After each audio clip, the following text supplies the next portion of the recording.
Thursday night, it's time to get class in session with your educator, Buddy Scalera, as he interviews some of the best talents in the comic book industry, helping you learn the ins and outs of the comic book industry. So sit back, take out a paper and pen. It's time to go back to school with your host, Buddy Scalera. Brought to you by comicbookschool.com. Please subscribe to the site and join the forums to be part of the conversation. And now, on with the show. Wow, that was something special. I never know what they're going to run. This is always a surprise to me. But in this case, it was a brand new intro. I would just want to say thank you, Rob and Aaron, for creating an awesome new intro. It made me smile, and I hope it made everyone who's listening and watching smile as well. We live cast every Tuesday evening from YouTube and from Facebook, and apparently we do things on TikTok. I'm not really sure what they are, but apparently we do some things there as well. So tonight we have a very special guest. There's an interesting origin story to our guest, and we'll be diving into that as well. Again, my name is Buddy Scalera. This is the Comic Book School. It is a free resource for you, people who are rising creators, established creators, or people who just want to level up their skills. We focus on the craft and business of making comics, all kinds of comics. And tonight we'll be talking with an author who authors YA comics, or also known as graphic novels, and we'll talk a little bit about that. I'm very excited about having my guest. Her name is Stephanie Cooke. I'm going to read her bio because I just think it's great, and she's so impressive. Stephanie is an award-winning writer and editor based out of Toronto, Canada, where I met her. She's a comic book fan, an avid gamer, movie watcher, and lover of puns. That I'm not sure is true. We're going to make her prove that tonight. She's a purveyor of too many projects and thrives in chaos, like most writers. Her writing work is featured in Mark Millar's Millar World Annual, Wayward Sisters, a monstrous anthology, The Secret Loves of Geek Girls, Toronto Comics Anthology, and more. She's also a crazy cat lady. She wrote that, not me. Who happens to be terribly allergic to cats, which is pretty awesome. As such, she settles for just having the one very snuggly cat and takes a lot of allergy medicine. Her debut graphic novel, Oh My Gods, is out from HMH Kids, followed by Para Northern in July 2021, and a sequel, congratulations, of Oh My Gods in January 2022. On her website, she has a full list of writing and editing credits with lots of links. But hey, don't forget, she is also an award winner for the 2019 Jean Day Award for Outstanding Anthology in Wayward Sisters. The TO Comics is a contributing writer, and she's been nominated for not one, not two, but 3 other awards, which we won't dive too deeply in because we want to get her on here. Welcome to the show, Stephanie Cooke. Hello. Thank you so much for having me and for that intro that I guess I technically did up, but it's there for exactly these reasons. And you know what? It was perfect. It wasn't too long. It wasn't too short. And it captures the magic that you're putting down on the page in these graphic novels. I looked at them and they are wonderful. Thank you. I've got them here. Oh, these ones? Do you mean these ones? This is one of the reasons why you're on the show tonight, Stephanie, because not only are you making things happen on the page, you're making things happen and generating excitement with your social media. So we're going to dive right into it. First and foremost, I just want to harken back. There's a photo of us that I shared with the group where we met. It was a very interesting little story. I had been going to the Toronto Comic-Con oh, there you go. Well, that didn't work. We'll try that one more time. We'll go back. What was it? Was it 2018 or ish? Oh, 19? yeah. I'm trying to think. Maybe 2018, 2019 or something. Because obviously it wasn't during the pandemic when nothing at all was happening, and we're still obviously in that. So it had to have been 2018, 2019. It wasn't that long ago. So are we able to pull up that photo again? I'll ask my engineer, D. Alley, or Rob Andersin, our producer, to see if they can pull the graphic up. I'll tell the story, though. I for whatever reason, I was a little bit new to Instagram, and I'm following accounts of other creators. I knew that you were a comic book writer, so I was following you. I thought, oh, this is kind of cool. And then I'm in the show, and you had posted a post on Instagram, and you walked into the show wearing the shirt. So you must have taken some sort of selfie on the way in. And I was like, that's that person. And I was like, hello, Cookie, hello, Cookie. And you graciously turned around and I guess you realized I was not being like creepy. There you go. So we were able to get a photo together. This was us being silly. We had a normal photo, and then we pretended like we were looking at something.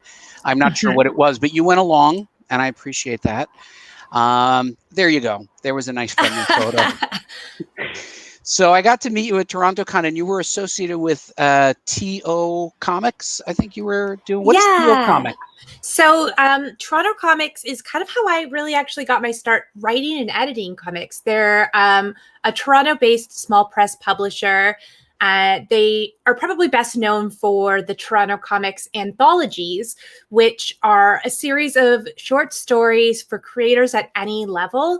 And basically, you can do any genre at all, but the whole shtick is it has to be set in Toronto. So you don't have to really be familiar with Toronto per se, but the whole idea is to showcase our city, to showcase different neighborhoods and different aspects of it, and to play around with like different genres. So I got involved with them both as a writer and as an editor. So my first ever comic story was published in their 4th volume, which is called Young at Heart. They're all Toronto-based puns. We have like a big street here called Yonge Street, so Young at Heart. And I got involved as an editor in volume 5 for their book called Osgood is Gold, which Osgood is another street in Toronto as well. Very nice.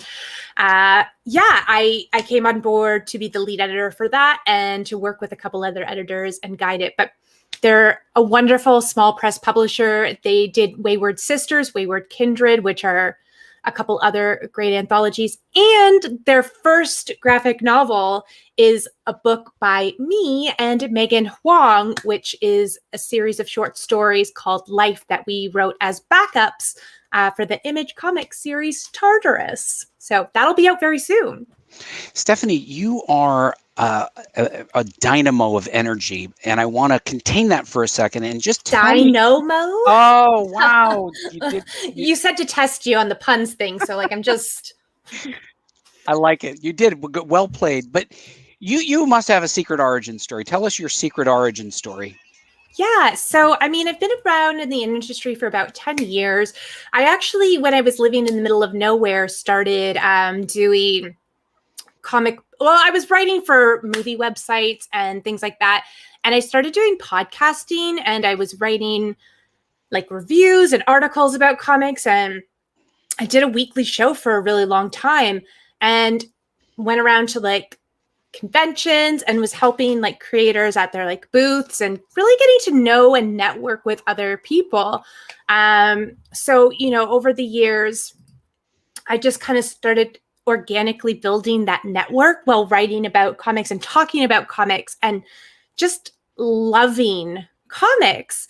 And somewhere along the way, somebody was like, "You write, right?" And I was like, "Yeah." And they were like, "Okay, so like, you know all about comics, you know everybody in comics. Why don't you write comics?" And I was like, "Oh, that is a really good question. Why don't I write comics?" And it like changed my life. Like I was like, why don't I? I didn't have a good reason for that. And I love the industry so much. And again, I love all the people and just the art of making a comic. And I started exploring that. And again, that's how I kind of got involved with Toronto Comics Anthology, TO Comics, and began starting to play around with short stories, figuring out my voice and what I really wanted to do in the industry. And yeah, it just kind of snowballed from there. I kept on playing around with the different like genres. I kept playing around with like silly things I wanted to do. A story in Wayward Sisters, Monsters Anthology. Well, the first story I did was this, again, story in Toronto Comics, Young at Heart. And it was like a nice, wholesome story about my grandmother and her coming to Toronto and how she wound up staying here and meeting my grandfather. And then the second story in Wayward Sisters is a story about monsters basically doing their own version of Drag Race. So it was like pretty like contrasting styles and stories, but short stories are perfect for playing around with your voice, figuring out what you want to do, and really giving you a chance to explore who you are as a creator. So that's really where I started to dabble. And then what led you down the path to do a complete graphic novel, which I would imagine is a rather large leap from 8 and 12 pages to how long is your graphic novel? Yeah, so both of them are like pretty substantial. Again, here they are, just casually putting them out there. But yeah, so Oh My Gods technically came out first. It came out in January of this year. But technically speaking, Paranorthern was actually bought first. So this is like over 200 pages. So yeah, it was definitely a huge leap from doing short stories to something long form. And self-editing and working with an editor on shorter stories is obviously a lot easier because you only have so many pages that you really have to tweak and adjust. And, short stories are by no means easy, but at least it's easy to keep all of what you're telling in your head. Whereas with 200 plus pages, you can kind of forget bits and baubles of what's happening. Although when you read it like 200 times, that becomes less of a thing. So yeah, originally I said, Oh My Gods came out first, but Paranorthern was bought first. But Oh My Gods was pitched first. So we had an idea for Oh My Gods, and we really loved the concept. We really loved the idea for it, and we knew we had something special. So we started kind of like shopping that around and thinking it was going to be like serialized. So we initially had started pitching that to the comic book market, like people like Oni Press and Boom and IDW too, and thinking that we had something there and we were going to kind of keep it short form, serialized, the whole shebang. I swear there's a point. I ramble. But we wound up getting in touch with a book market editor. And with the book market, they don't typically deal with creators in the same way that comic book market people will deal with the creators. You need an agent to usually act as like your liaison and to negotiate the contracts. So we started kind of courting this editor who was interested in publishing Oh My Gods. And with the book market, they don't really want those shorter stories. They want graphic novels. So we were basically asked, would we be willing to make it longer? Would we be willing to turn it into a graphic novel? Like, would that be a route we would want to go down? And the answer was yes. Like, as long as it's not kind of compromising the story you want to tell, anyone being like, yeah, I want to publish this, like, why would you say no, right? So we toiled over kind of figuring that out, if we wanted to go down that route, how we would make it longer, because we had it built for, again, serialized format. And yeah, so that's kind of the origins of where the graphic novel area of my career started. The person wound up kind of not going through with Oh My Gods, which was fine. And my agent, our agent, wound up asking if I had any other things that she wanted us to pitch in the meantime while we waited on more stuff for Oh My Gods. And I told her the concept for Paranorthern, and she fell in love with that and shopped it around. So it's really funny. There was a lot of back and forth, but basically Paranorthern wound up getting picked up like a few weeks after that, and we signed contracts. And once we finished up with that, the editor asked if we had other projects, which led to them also picking up Oh My Gods. So, yeah. So, it's not a half bad origin story. Right. It's like, it was a lot of back and forth, a lot of like, maybe, maybe not, maybe. But it all worked out in the end. And we believed in the stories. Our agent believed in the stories. And in the end, they found a home and they came into the world and they're beautiful. So You win an award for acting as well. That was very good. Thank you. Stephanie, I have to ask you. So when I got my first book contract for my first photo reference book. It was all I ever wanted. I was thrilled. I was over the moon. And then I realized it was accepted, and I realized, what did I get myself into? And what was your honest response when you finally got the contract? Did you have the same response as me, like you just hired a fraud, or were you better? Gosh. What was your reaction? I was so excited. So I was in this bookstore that I used to go to all the time with my family. And we used to basically, my aunt would give me like clothes and things like that for Christmas. She would always give my parents book gift cards. And I wanted the book gift cards, but I didn't want to come across as ungrateful. But one year I worked up the nerve to be like, could you maybe like not give me clothes? Could you maybe give me books instead? And like, of course, somebody's going to be like, yeah, sure, I can get you books. But anyway, so after that point, we used to go to this bookstore every single kind of holiday season, and I would spend my gift card. Anyways, again, there's points. I ramble. I'm sorry, everyone. I have circle logic. So I was in this bookstore when my phone rang, and it was my agent. And she told me that we had an offer for Paranorthern, and like a good offer. And like, there has to be footage of this somewhere. Like, I had like a full on meltdown in like the like aisles, being like, ah, why? Yeah. And like, so it just like was like so amazing. And there was like, sure, that moment where I'm just like, oh my God, now I have to write a book. And, you know, all of those things. But it was so exciting, and it was so exhilarating. And it felt like one of those like fate moments where everything was coming together, because this store that had this sentimental value to me, and this whole, you know, I bought so many of the books I owned growing up there. And I got this news that my story idea that had like exclusively lived in my head for years was now going to be on those shelves like soon.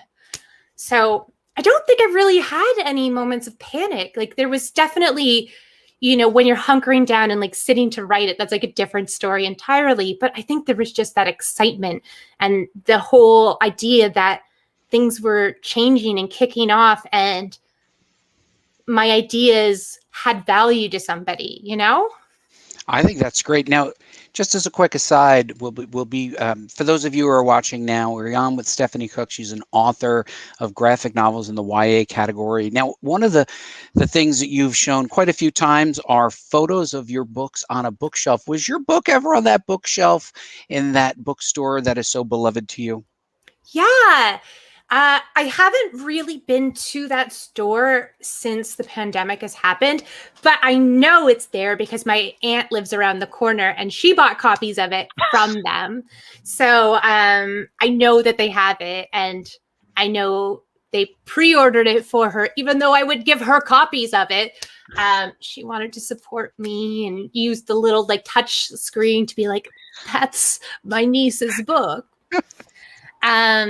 So it's really satisfying. It's really wonderful. And I did, it's a chain here actually too. So I've done like a couple like little video things with them too. And it's just really nice. Although I have learned there's a store closer to me. I don't know why I'm pointing like that would somehow tell you where the store is, but there's a store of that chain that is closer to me. And I've gone in to sign copies of the book there. And what I've learned is very few people ask you for proof of who you are. Like, I'm like, I wrote this book. Would you like me to sign it? And they're like, yeah, sure, here. And like, I feel like it's like one of those things when you come of age to drink, you want to like be ID'd. You know, you're just like, yeah, I'm going to order a beer. And like the bartender's like, yeah, great, cool, perfect. And you're like, no, but like, you need to ask me about it, right? Like, you need my ID. And they're like, yeah, I believe you. You know? I'm so sorry. I do believe you, and I agree with you. I think that is and you saw your photo of the image, but here's what happened. So I was following, and I see your book, and I see the adventures of you and all the neat things. And you have a very entertaining Instagram. Your Twitter, I think, shares similar content. But One thing caught my eye, and I'm going to ask Rob to get the video ready. You had rolled a video to promote Oh My Gods, and I just thought there's so much energy and great promotion in this. Let's click play on this video and show this on. Oh no. Do you like Greek mythology? How about puns? Don't forget about graphic novels. Do you like them? If you frown on graphic novels and don't consider them to be reading, let me just take this moment to remind you that graphic novels are, in fact, reading, and they activate more parts of your brain. Oh My Gods is the first in a new series from Clarion and Edge. It's a middle grade graphic novel about a young girl who winds up moving to Mount Olympus, where she goes to junior high with gods and goddesses. No big deal, but it's co-written by me and Inja Fitzpatrick with art by the talented Juliana.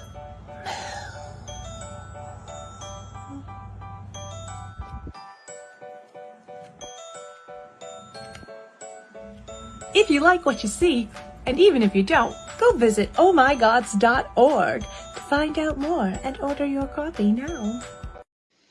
I love your special effect of the camera panning you off. It's like so chaotic.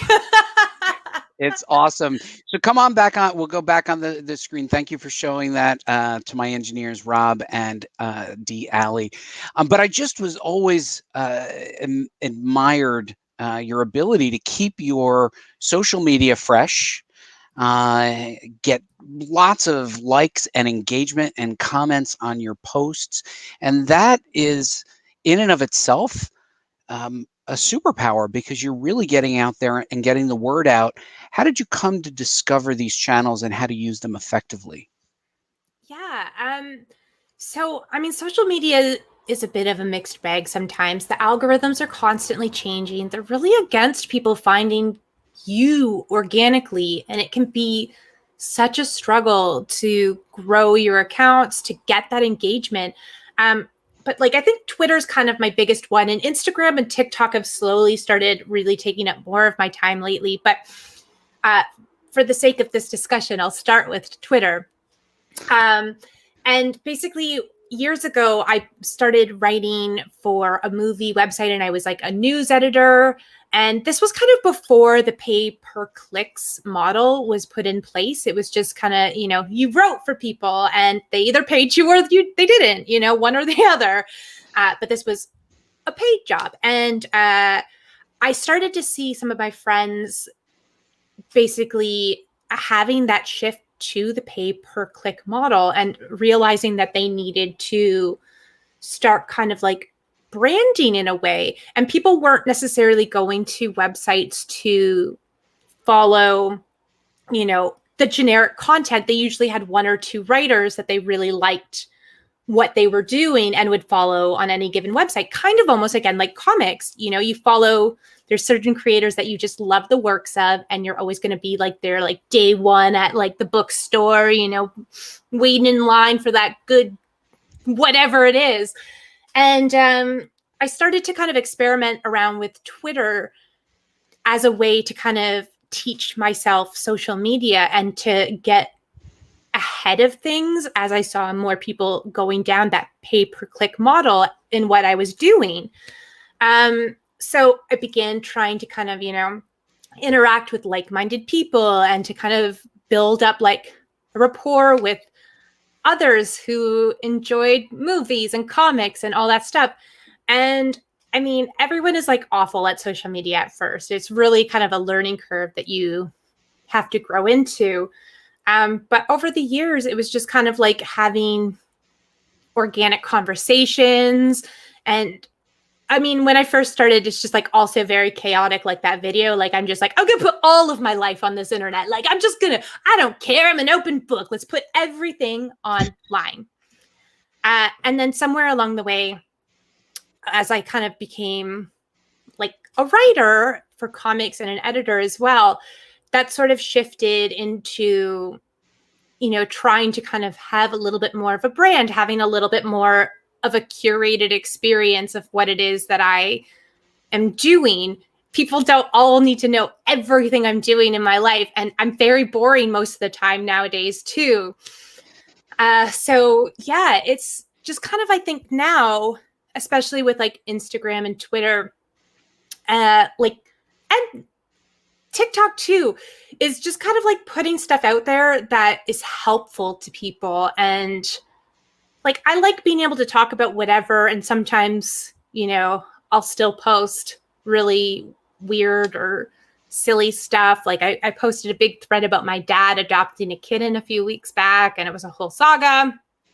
So there's like still personal moments. And I think I am very genuine on there too. Like the person that I am on social media is the person you get in real life, which I think is really important. But my big thing now is trying to provide content to, you know, the people who want to make graphic novels, the people who want to learn how to, you know, find their way into the comics industry. Like, Buddy, I think you and I have very similar interests in that regard, and having resources for people who want to learn and maybe don't have the resources to go to the Joe Kubert school, like, you know, this, or Kubert? Kubert. I know. I said it and then I was like, this isn't right. Nerd card revoked. But anyways, I just want it to kind of have something of substance. My God. There for people, in addition to kind of my books and stuff. Because, like, I mean, I love promoting my books, but I don't want to do that all day, every day. It's exhausting to kind of like feel like that's the only thing you're posting about. And people don't want to just constantly hear, you know, oh, I have a book. Oh, I have a book. Like, the people who you show up in the algorithm for, like, they know. So you have to kind of find new ways to get people to find you and engage with you. Thus, that chaotic, oh my God's video. Thus, like, all these other kind of things that I've been doing to try and teach people about what I do, about what the comics industry is all about. And, you know, I'm towing that line between educational, self-promotion, and then also making sure that people know that the person behind there is genuine and, you know, also just a big nerdy weirdo too, you know? That likes dinosaurs. Yeah. So I'm going to ask our engineers to pull up 2 more images from the Instagram, because I think these are a good example of how you can continue to show that, pull these up from Instagram, how you can continue to show your book in context. And then if you want to show another one that I shared, there you go. What I think is great about these is, yes, many people will know that you are the author of these books. At the same time, you do have a responsibility, one that you fill very well, is to keep it interesting. You know, you could show a book shot, you could show a book on the shelf. You show a review, you show yourself, and yeah, there's your personality. And I think that that's really important, particularly for someone who sees this and goes, you know what, I'm going to forward this to my niece or my nephew because this looks really good. You could pull that down now. Stephanie, like, do you have a plan? Do you have a strategy that you go, like, this day I'll do this day, or is it just straight from your head and whatever you're thinking goes? Sometimes, yes. Like, there's definitely days when I kind of plan things out more. I like spent kind of earlier today kind of planning out a bunch of videos I wanted to do and, you know, things I wanted to kind of talk about. I like covering reviews. Like, I don't want to just self-promote. I like to kind of think about things in ways too, where, like, I know firsthand how hard it is to schlep our books around, you know, like, I want to pay that forward to other people too. So every time I read a book that I enjoy, I try and also pay that forward in a way too. I like talking about things that I enjoy. I like talking about those things too. So there's a certain degree of planning, I think, that does go into, okay, what am I going to talk about? Like, what have I read and maybe not reviewed yet that people might enjoy? How else can I kind of engaged with people. So there is like a degree of trying to kind of figure out like what I don't like schedule tweets. I don't really schedule Instagram posts, anything like that. Like it's kind of, oh, I haven't posted anything for like a little while. Let's do this.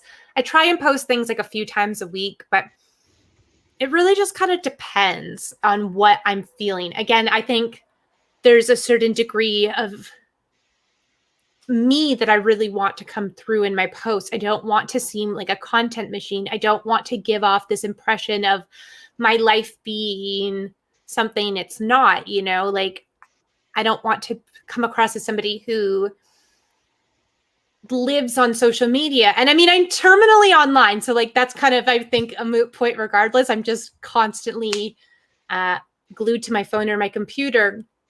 But I just want people to get like this side of me that wants to just share, you know, like a lot of my videos when I'm doing reviews or TikToks and stuff, like I just kind of am sitting in like that chair right there and using the natural light. And sometimes it just like don't have makeup on. Sometimes I'm just kind of wearing whatever I want. But I just want people to focus on the content and not anything else. Does that make sense? It makes a whole lot of sense. And I really think you do a wonderful job. You have a great sense of this. You know, people in our community are always trying to get better at building a relationship with the audience. And you've done a great job. I will note, I follow you on Instagram. For those of you who are on Instagram, one of the things you do very well are reels, where you do, you know, longer form conversations. And don't look at the comments while we're on, but I'll tell you, it's part of my job.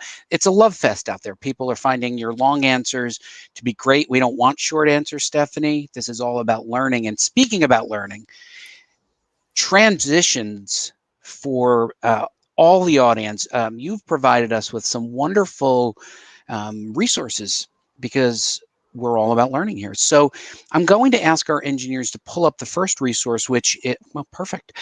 Stephanie, what are we looking at in this particular, where's this from and what are we looking at? Oh my gosh. So this is from Oh My Gods. I should have said that instead of Oh My Gosh. But this is a series of the same shot progression. This is in the blue, the kind of pencil thumbnail stage that Juliana Moon, our beautiful, wonderful angel of an artist, did. And this is like for anybody kind of less in the know, is that first stage that you're going through with a script when an artist is just trying to kind of get the page layouts down and the general vibe of what the final page is going to look like. And Oh My Gods was, it was fast tracked. So we did a thumbnails / pencils stage there. And then the middle one here is the inks, the final inks that Juliana did for the book.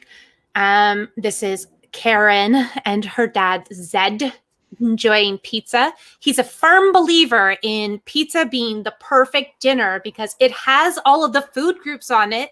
He's feeding his daughter well. There's vegetables, some meats, cheese.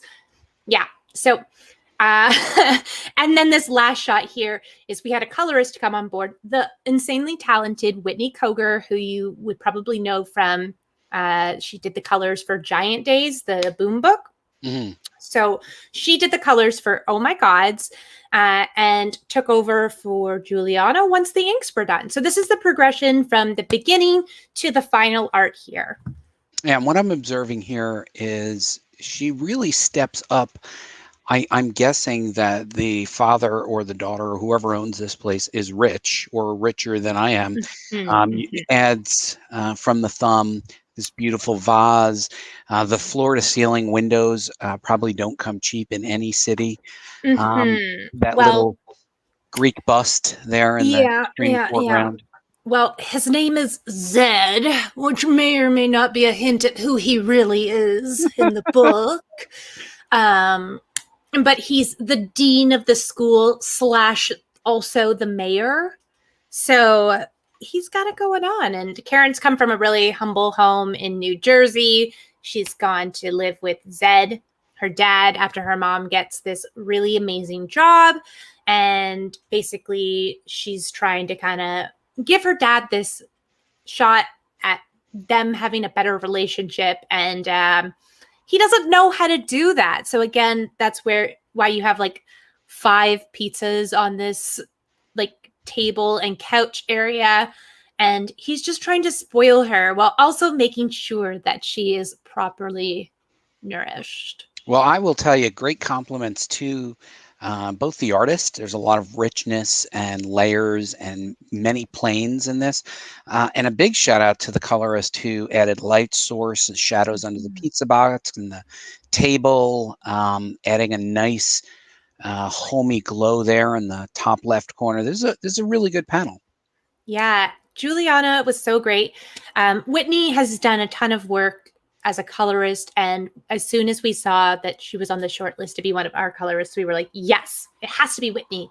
But Juliana, like, this is her first long form graphic novel. And I just think, you know, given the fact that we had these really tight deadlines and we had to kind of skip a step. So typically, you know, you would have the thumbnails and then you'd have pencils and then you'd have inks, but we had to kind of merge some of those things so that we could get the colors going, blah, blah, blah, blah, blah. And Juliana just knocked it out of the park. You know, she's so great with expressions. She's amazing with gestures. And they just, like, between what Juliana could do there and then what Whitney brings out in kind of the atmosphere with the colors, it just is such a perfect marriage between the two. And I'm so happy with how it came out. And I love our team so much. Yeah, they did a super nice job. We can pull the graphic down. And I just really think it's such a strong storytelling package there. You have so much going on in that image, in that family image, and that gives you a lot to work with as a writer. Yeah, we just like really loved this story. And originally it was kind of Insha and I's baby. And I put out a call on Twitter for another job entirely. And I was looking for an artist for something that I don't even remember what the project was, but Juliana submitted her portfolio. And I just remember that she was like not the right person at all. Like, I want to say it was like a horror project or something. And she sent in her portfolio and I was like, wow, you are not the person for this job, but wow, do I think I have something for you? And I like sent her portfolio to Insha and was like, is this not like the artist? This is the artist, right? Like, this is the artist. And I like definitely sent Insha like specifically also things I knew she would love. Like, she loves Harley and Ivy and Rogue from X-Men. And Juliana had fan art of like all of them. And I'm like, look at this. Look at this. Wow. Isn't this cute? And Insha just fell in love. We sent Juliana the script and she was in love. And we've just been like so close. And, you know, like, it's been an amazing team experience ever since. Now, speaking of team experience, if you could pull up the first additional graphic showing the text with the image, I think it's really important for the aspiring writers and I always say aspiring. There are rising writers and rising artists. On the left is your script, and on the right is what's happening. Can you just take us through beat by beat what's happening on page 10? Absolutely. So you'll see also at the top here, there's chapter 3.110 or 1010. So that's chapter 3, page 10. I do that as like an easy referencing for the artist. So basically, there's not anything on this page, but sometimes later on in the book, I'd say this page is mirroring page 3.10, like 310. And it allows the artist to easily Control F and basically jump to that point. So that's something that I integrate into my long form graphic novels to make it really easy, again, to reference other points in the book and for the artist to easily be able to find those things. So I keep my scripts as simple as possible. And Insha and I collaborated on this together. And I can go into a little bit of that process as well. But typically, we want to leave enough room for the artist to interpret things. I don't like to kind of over dictate the shots or the angles unless it's kind of really, really important that we're seeing something going on. So again, you'll see that this page has 6 panels on it. And basically right now, Karen is having a revelation about 2 things. She's realizing that somebody at her school is turning people to stone, and suspicion, with her being the new girl, might be falling on her. And the second thing that she's maybe realizing is that everybody is a god or goddess at her school. And that might have implications for who Karen is. So again, you'll see in bold under the panels the descriptions of what we wanted to make sure was included there. And those are kind of the important plot points that need to be on the page in order to convey the story properly. And then everything else underneath is the dialogue here. So you can see in the first panel, Dita with the pink hair. Dita is Aphrodite. And in the fourth panel, every single person is thanking Ambrosia because I'm Canadian and we're not going to write a book with young people who are not being polite. We are teaching manners, people. We are teaching manners. And then in panel 5, you can see that's Tina, who's Athena, who's trying to, be there for her new friend Karen and help explain the situation and what's going on to this new group of friends who are trying to get the 411 on what's going on with Karen and this student turned to stone. What I like about this is that your artist didn't necessarily take the easy way out. She drew hard panels, and really in the panel 5, where there was a lot of dialogue, you might see an artist stretch out a little bit because there's going to be dialogue. She managed to make that work with a one shot, and then really drove home your final beat panel on the end of the page, forcing that page turn. I the script is really tight, and the way she drew it was super. She's so great, and it's not all collaborations are going to be super communicative, just because you might not be the one that's setting up the teams, so you might not have access to your artist or your colorist or whatever. You have to rely on your editor to kind of convey anything that they might have questions about. But with Oh My Gods, again, we formed this team ourselves, and we have a group chat that as recently as this afternoon, we were screaming at each other excitedly, lovingly, not angrily. We just it's all caps all the time. We're all just so excited. We belovedly call ourselves Team No Chill because we have none whatsoever. And yeah, I'm so proud of Juliana. She's worked so hard. She's worked nonstop since we basically got this contract, and we owe her a month-long vacation at this point. You're going to the spa for a month. You're not leaving. We're just going to stick you in there. You're going to get massages. She's such a trooper, and she just nails everything with these characters, and I just love her. So could we pull up another page of art to why don't we unpack this one? It looks like the next page in the sequence. Yeah. I think I sent you just a nice little succession of pages here. So again, you can see chapter 311, and this is just continuing the rest of the story here, where we're trying to get to the bottom of what's going on. Dita's big thing is compassion and empathy. She's the goddess of love, and here she's just trying to kind of figure out what's going on. And Tina is in Karen's corner, but you can see in the third panel here, Artemis, who has the white hair, she's real suspicious. Her brother is Apollo, her twin, who goes by Paul in this. And Artemis is the one that's really protective of her friend group and the people she loves, and is just kind of why can nobody see that this is a thing? This person arrives, and then all of a sudden people get turned to stone. I don't think so. So there's a little bit of tension here with the group as they try and get to know Karen. And this is her first hangout with this friend group. And one of them is really aggressively I don't know about her, guys. So yeah, it's so good. Again, you can see like Juliana just does such a great job.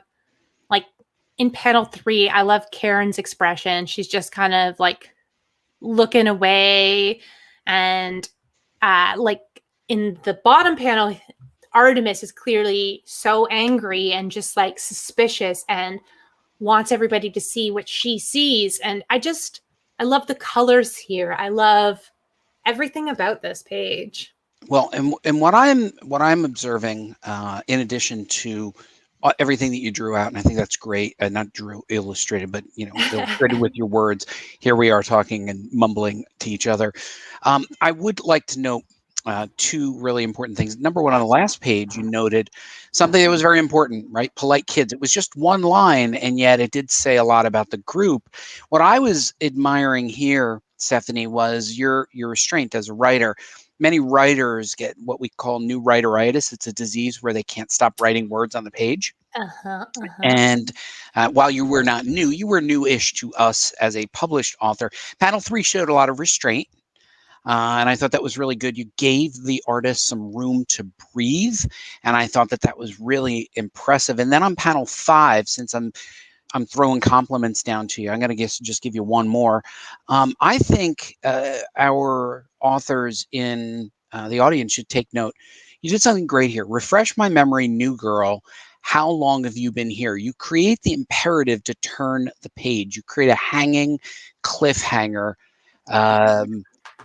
Did you teach yourself these techniques? Is this something organic? Did you take classes? How did you come to know how to give this kind of visual breathing room and create this hanging cliffhanger? Yeah, I think it's a lot, honestly, from reading and absorbing comics over the years. Like I'm a big believer in you don't just watch things that you think you'll love or things that you love. You have to watch bad with the good. You have to read good comics and bad comics, because the bad comics teach you just as much about storytelling as good comics, sometimes even more. And so, again, I did a weekly podcast for 4 years about comics. And when I think about the sheer number of things that I was reading and absorbing at that time, it's just wild to me now, as somebody who has so much trouble just focusing on anything anymore. It's just nuts. So I think there's like definitely a component to just even studying what good writers do. And then kind of what you were talking about in terms of letting the third panel just be silent. One of the things that I have been playing around with over the years with short stories has been doing silent comics. So I did a story in an anthology called Life Finds a Way, and I think that's also a 10-pager. But basically, the whole idea was these semi-positive post-apocalyptic stories. And I wanted to challenge myself to tell a story without any words or dialogue, like narrations or anything. So I think that's a great way as a writer to kind of like learn to show, don't tell, and just to be able to let the art take the forefront. So these are skills that I've actively kind of like honed over the years. And Life, the story I briefly mentioned, the graphic novel. Oh, my cat is like trying to come. Sorry. She's like teetering and I'm like, she's going to jump across here. But yeah, so I mentioned the story I have with Toronto Comics called Life, and Megan Huang did the art for that. It was a backup series in Image Comics Tartarus.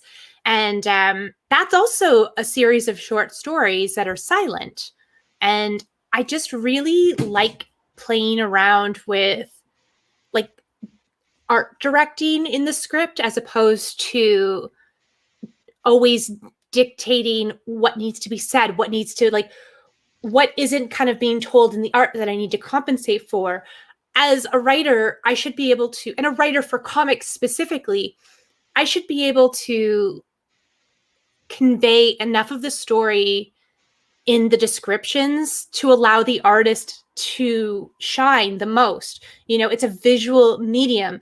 So the silent comics allow me to practice just letting the art do all the talking. And then when you go into, like, again, graphic novels and stuff, and especially for like a younger audience who have shorter attention spans, you want to keep it as minimal as possible.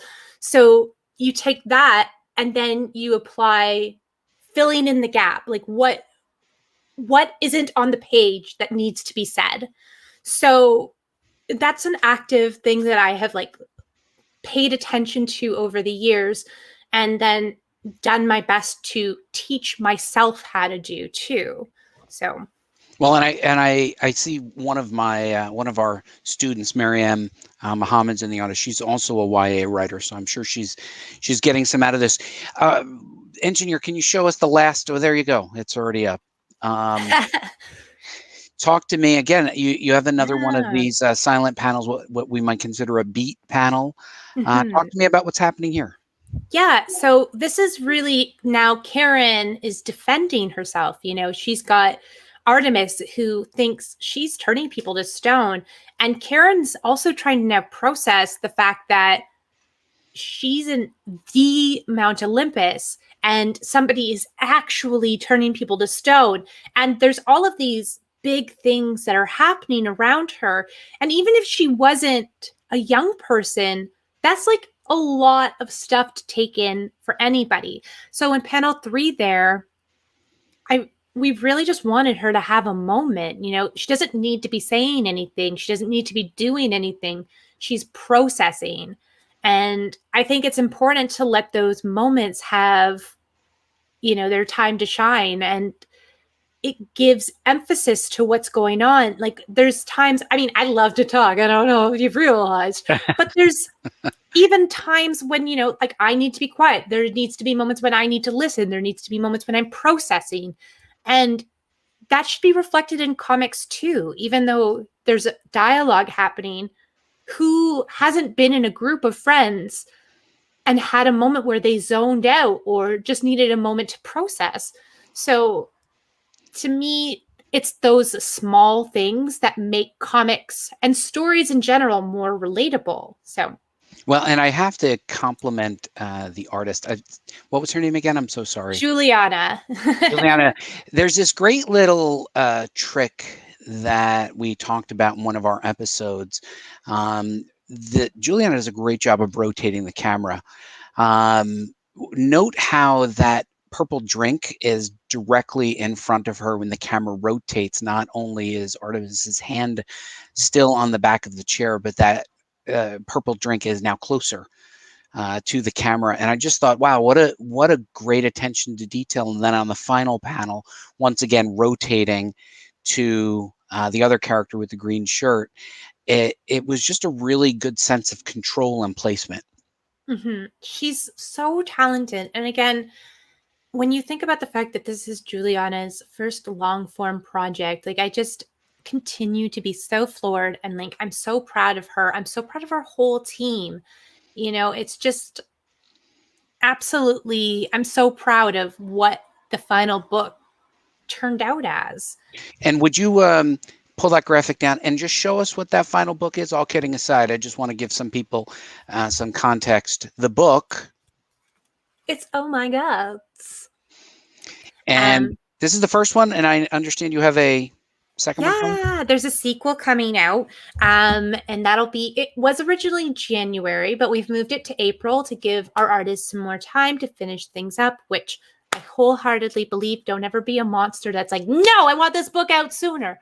In comics, we respect our artists, and we respect the amount of time that it takes them to do said art. So if they say we need a few more months, we say, perfect, you take all the time you need.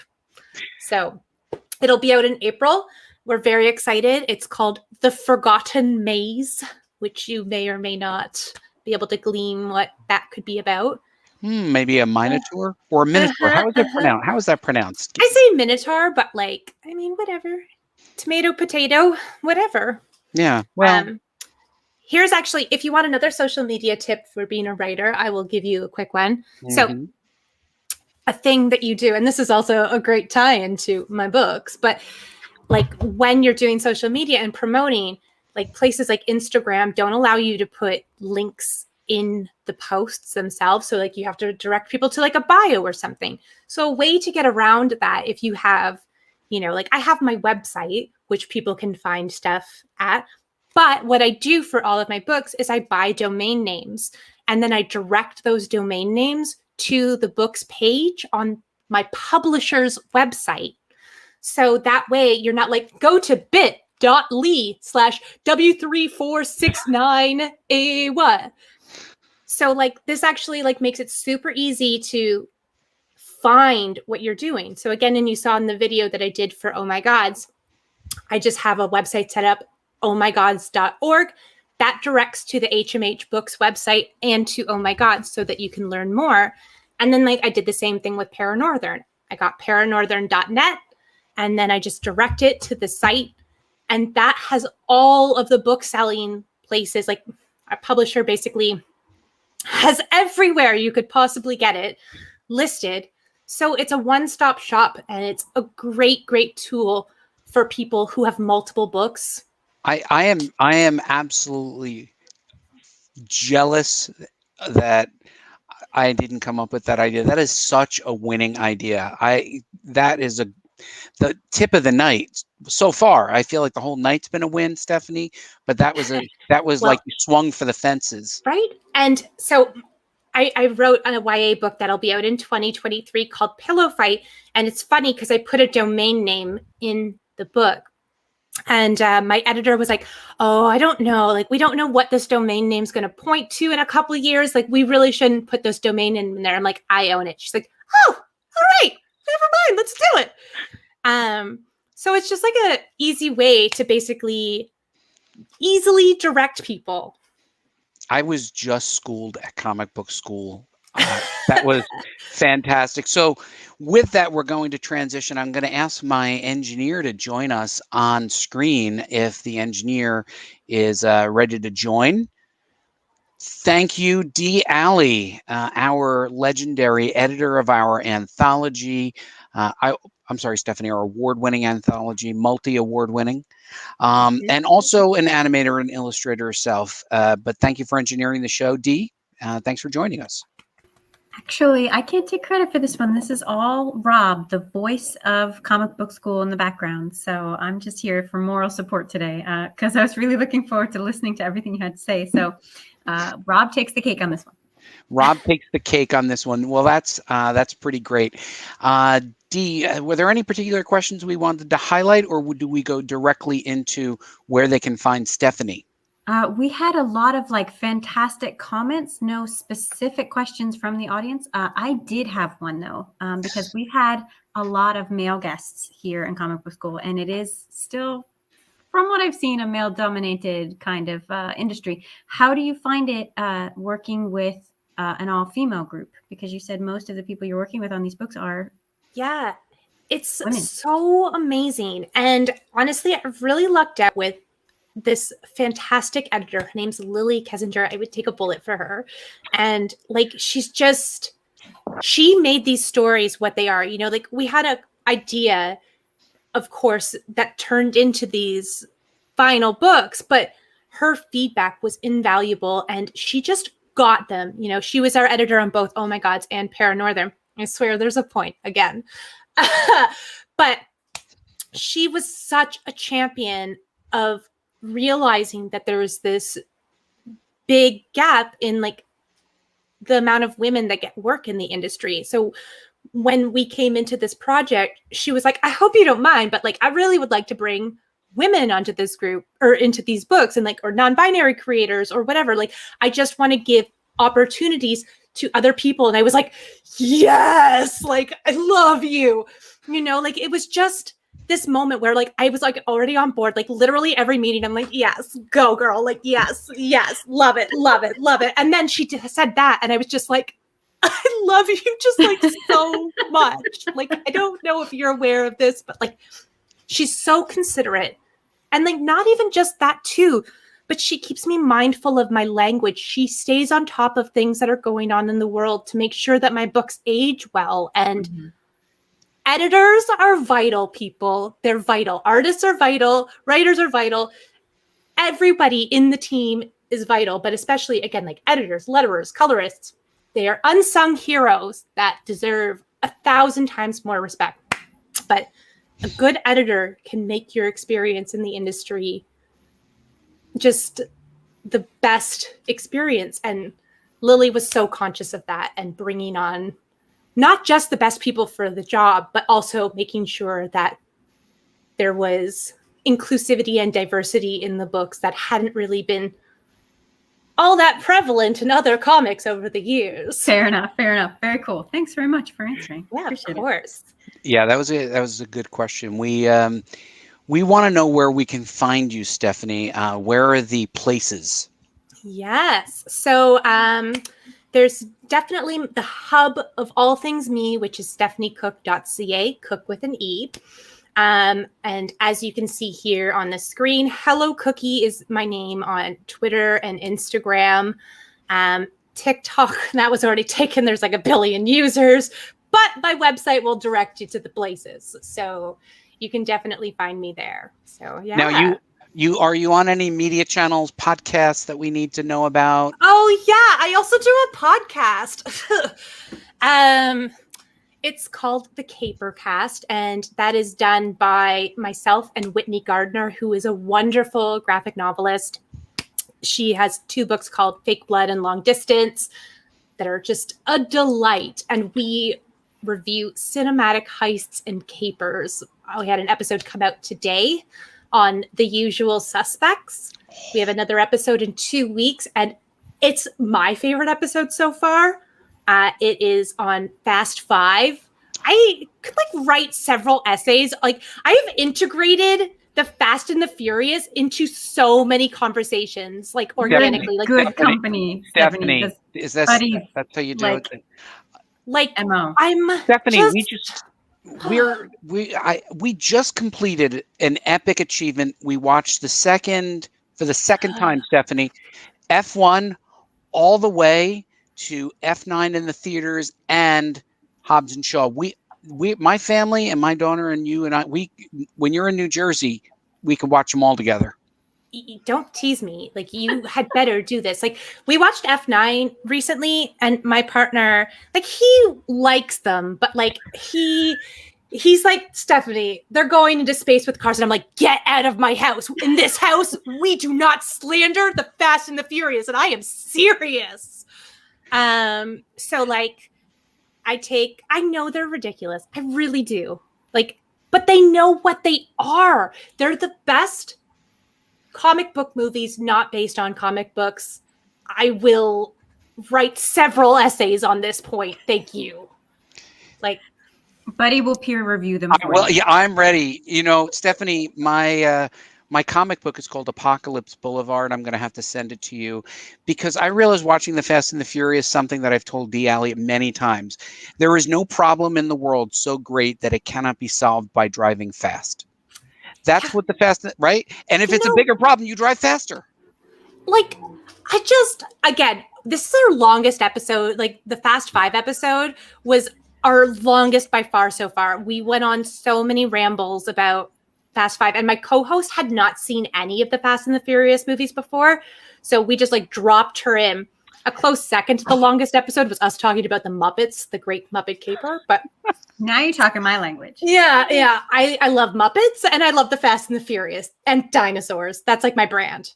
But it's just they know what they are, and they just lean into it. And then somewhere along the way, they were like, but what if we made Mission Impossible, but with cars? How is that not amazing? Did you know that vault scene was practical effects? That happened in Fast Five. They actually drove that safe. For anybody who's watching that has not seen Fast Five and is like, Stephanie, shut up, talk about comics again. It's incredible. It is a wonderful series with so many practical effects that you cannot help.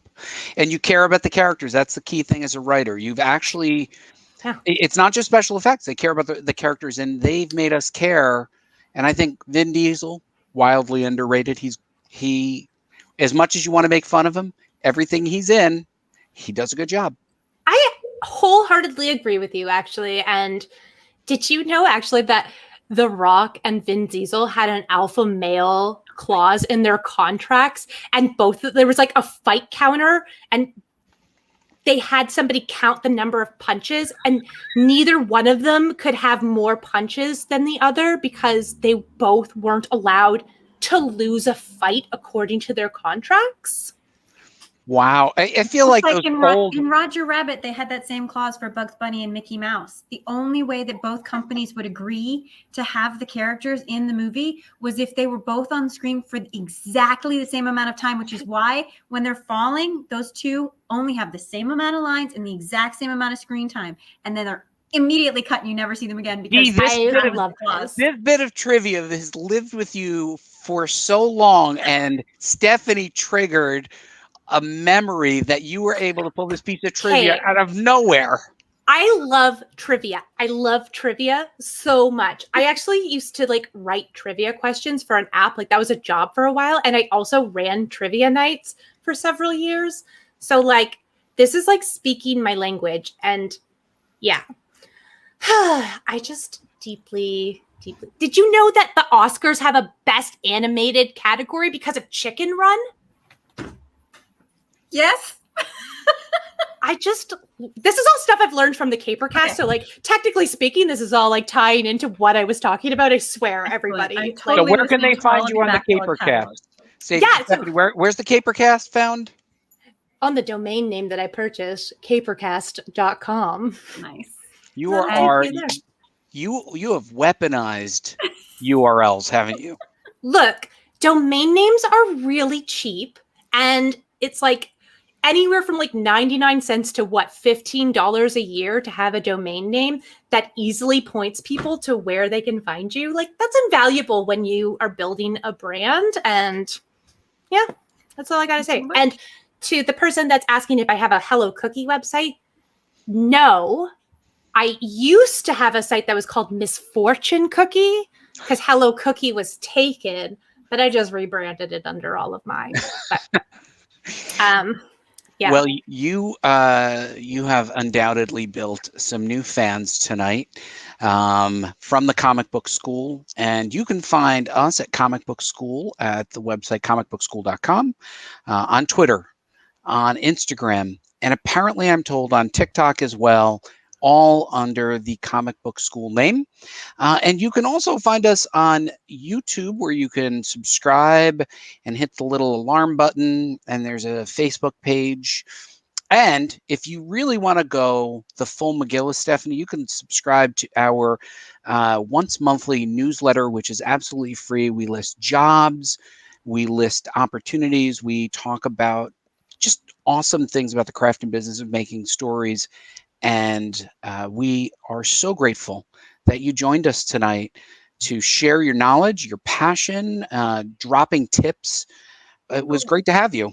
We do have one question that popped up right here at the end. If I could try this. Let's see here. Oh, sorry, I'm fighting with my other backstage hand. I wrote and illustrated a silent comic, and I am starting on digitizing it. Exhausting but exciting. Are silent comics marketed differently? How do I make my book stand out, reach the right audience? By Seahorse Film Sync 9. Yeah, so this is a bit tricky for me to kind of address in a really helpful way because, again, with the story that I did within the Life Finds a Way anthology, I was doing that within an anthology. So there was a number of other stories around mine. You know, so it wasn't just my story that was being advertised. It was a number of different people. So we actually did Life as a Kickstarter in June or July. I don't know what time is. And I was really worried about that one because it's a bit of a shorter, it was a bit of a shorter comic, a series of short comics to be precise. And again, it's a silent comic and I wasn't really sure how that was going to go over with people. But I think it's important to kind of just have, like, when you're building up, like, a log line or, like, an elevator pitch for it, silent comics can kind of be, like, people are interested in those. Like, people are curious about how you can tell stories in that capacity, but have things that are easy for them to comprehend. Like we basically said life was David Attenborough's Planet Earth meets James Cameron's Avatar. So it makes things easier for people to digest, kind of similar exactly to how you would market a regular thing, but you just have to make it digestible and still interesting to your audience. So silent comics doesn't have to be this like, oh, I'm not interested in that, I want to see words. Like, you just have to make it compelling. People want to read good stories. That's the bottom line. That's what they want. So as long as you're providing that, you'll be golden. And I, for one, am very interested in this based on the silent comic pitch alone. So hit me up and tell me about it. Stephanie, you are a great guest. You shared so much. There were moments where you talked about, oh, I'm rambling. Not at all. We think long answers are what we're here for, to share insights, and we really appreciate you sharing insights. But I'm going to ask you one more question, the question we ask all of our guests, and we're building this wonderful knowledge repository. What's one piece of advice that you wish you had gotten in your career when you were first starting out? Yeah. I think I kind of did this by proxy, but I think one of the big things that I see and hear when I talk to new creators is they expect everything to kind of come quickly, like they just like want everything to happen overnight. And it's not a race, take your time, experiment with stories, experiment with genres, find your voice, and be organic in the stories you want to tell. You should be your number one fan first and foremost. If you're telling stories that you're like, oh, the people are going to love this. Like, if you're forcing other people or like your ideas on other people solely because you think they will like it, that's going to come through. It's going to be disingenuous. So just make sure the story you're telling is one that you love. Take time to network, but like, don't be, there for like, oh, this person can help me down the line. Make friends, make support systems. And again, it's not a race. If it happens at 20, if it happens at 30, if it happens at 40, it doesn't matter. It'll happen when it's meant to happen, and enjoy the journey along the way, because the journey is what makes you such a great storyteller. I love it. That's great. And it is great advice. Thank you for joining us. Stephanie, you're going to go into the green room now. Help yourself to the dinosaur-shaped cookies. I say something, and then we close out. Dee, thank you so much for joining us. Stephanie, thank you for joining us. Mingle in the green room, and people go follow Stephanie. She's not in the green room. Now, there you go. So, number one, thank you all for joining us tonight. I think Stephanie was a great example of somebody who took everything that she loved and started to figure out how to turn it into comics, right? She started off small, built up into something bigger, but then used her enthusiasm and her growing network to create these initial graphic novels, which are obviously starting to grow. Quick side note, I checked our local library just to see what was going on with them, to see if they had them. They did have all of her graphic novels. And I would say that 80 to 90% of them were checked out at some point or another. So good stuff. Certainly want to thank our producers for producing the show, and for you for joining us. I want you to key in on a couple things. Consistency of your personal brand, being on the channels that you like, and sharing yourself, because in a lot of ways, not only are you just sharing the book, but you're also sharing yourself and your personal brand. Expand your network. This cannot ever be understated. I actually met Stephanie by seeing her on Instagram and then bumping into her at a convention, and then just following her on social media. And really, the last video, when we showed it in the beginning of the show, what grabbed me. I thought, wow, what a great way to keep selling the graphic novel, oh my God, keeping it fresh. I hope you got as much out of this as I did. I hope you join us next Tuesday. We'll be doing just a self-learning event, and subscribe, and of course go out and buy Stephanie's books. And if you love comic book school and you want to continue expanding, join us on our message boards at create.comicbookschool.com. My name is Buddy Scalera, and I will see you next Tuesday.